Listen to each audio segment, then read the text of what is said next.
Welcome back to Everyone Has a Story. This one's about my maternal grandmother, Violet Sabatka, and her talent for herbal medicine. Continue watching and laugh along with me as I recall how she used all manner of kitchen and household substances to help ease ouchies and other minor illnesses in our household as I was growing up. Grandma, I have a splinter.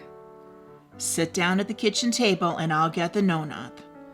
Oh no, not that dreaded no-noth, also known as black salve, also known as ichthymol. No-noth was pronounced that way because in the Czech language the N and the TH are very soft, unlike English. Nevertheless, my grandmother kept it in a drawer under the electric can opener and between the 1970s brown GE refrigerator and gas stove. It smelled like some stinking pit where dinosaurs died eons ago. Back then it was packaged as a stick. She'd flick on one of the burners of the gas stove and get the end melting. Sealing wax for the afflicted. Then onto the painful area it would be spread, bandage applied, and wait. Wait for several days for it to do its job. Grandma Violet kept the no-noth for warts, splinters, boils, anything that needed drawing out, whatever that meant. Always sounded mystical to me. But that black salve was one of her secret weapons. It rarely failed to do its magical work. And I always much preferred some stinky black stuff on my finger to the alternative, which was my registered nurse mother digging around with a sterilized needle to get at the splinter. Ugh. The aforementioned drawer held all manner of magical things. Needles sterilized and set aside solely for poking and prodding. That was my mom's stuff. Ointments and other smelly stuff. Bandages, medical tape, scissors, nail clippers, tweezers, matches. It was like a survival kit from some outdoorsman's satchel. I can still recall the smell of that drawer as it opened. It meant someone needed patching up. My grandma Violet had a flair for kitchen healing. She'd raised 3 girls at the back end of the Great Depression and was the second generation born in America to my mom's family of Bohemian immigrants. Czechoslovakian, that is, not to be confused with the wild and colorful gypsies who were mistakenly associated with that area of Eastern Europe. My mom and I lived in her parents' humble home in Slavic Village, that's outside of Cleveland, Ohio, along with one of my aunts. Dad died before I was born, and so Mom moved back for emotional support while raising a daughter and having to keep working as an RN. Grandma Violet and Aunt Marlene were surrogate parents to me, and I learned a lot from both of them. Grandma Violet had all manner of tricks up her sleeves for helping us feel better, including the ever-present hanky tucked into a sleeve cuff. That would be handkerchief for the well-to-do folk. Grandma always carried candied ginger and mints with her when we traveled, for motion sickness. She seemingly could cure just about any minor ailment from something stashed in a drawer, the pantry, or even the liquor cabinet.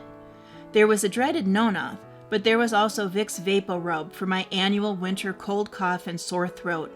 I was in my 20s before I realized you could wear flannel pajamas without the lingering smell of Vicks on the front of them. Saltine crackers were not a snack in our household. They were medicine for after you'd puked your guts out and needed a test to see if you could, quote, keep something down. This was no hardship for me. Grandma always had them smeared with salted butter and blackberry jelly. Yum. And then served them with Vernors. Yuck. I hated Vernors. For those of you not familiar, it's a ginger soda. Growing up in my house, it was used as a curative, not an everyday beverage. To me, it always had a much stranger flavor than, say, a Canada Dry type ginger ale. Maybe it was the vanilla they add. And for years, I associated it with vomit. Not the saltines, just the Vernors. Flat Vernors. Vernors that had deliberately been left exposed to the air to decarbonate and get room temperature. Blah. I was in my 30s before I learned to enjoy it as a tasty beverage. Funny how we associate smells and tastes with emotions. I still have a faded, lingering memory every time I pop open a can. I recall that Grandma used alcohol as medicines more than recreation. Sure, she enjoyed an occasional holiday highball, but mostly she used distilled spirits as kitchen cures. There was blackberry brandy for when we had, let's delicately say, intestinal issues, and rock and rye, a tasty concoction of rye whiskey and rock candy, often with an orange slice floating in it. This delectable treat was reserved for when I had a bad cough. It was either given to me straight or in some tea. I also vaguely remember having straight whiskey rubbed on my gums when I was cutting a tooth. It surely did make the pain go away. And Grandma gave us Kemmel, a caraway cumin liqueur, as a digestive when we had bloating and gas. It worked, too. All these magics I grew up with in an Eastern European home. Grandma taught them to me by example, and because they were effective, I retained the teachings. I use them to this day. My grandma Violet was a kitchen healer. She used items that we now consider to be everyday household objects and substances to comfort and heal the ones she loved. It was a way she learned from her mother, and her mother's mother, etc.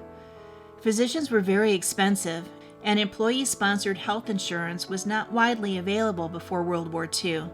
Blue-collar workers and the European farmers from whom they descended dealt with minor illnesses entirely at home. Herbs, seeds, roots, spices, combined with water, fats, or alcohol, allowed for a wide range of medicines, decoctions, ointments, salves, liniments, tinctures, teas, and let's not forget poultices. I've heard so many stories of old European grandmas foisting stinky onion or garlic poultices onto children's chests with such care and love, doing what they knew from experience would help ease discomfort. There were even herbal bags called asafoetida that people wore around their necks to ward off all manner of illness, but that's more on the side of my dad's Appalachian family. Medicine men and women and grandmas have been using herbal medicine for eons. They were called healers because, well, for the most part, the stuff worked. All good outdoorsy folk know that a poison's antidote can be found nearby. Modern medicine has scientifically proven many old-timey remedies, and we now have them in pill form. Aspirin, digitalis, ephedrine, just to name a few. Nature has it all laid out for us. Grandmas the world over have known it all along. Did you have a grandma like this? We'd love to hear your funny and fond memories as well. Leave them in the comment section below. What was the craziest thing your family used as an herbal curative?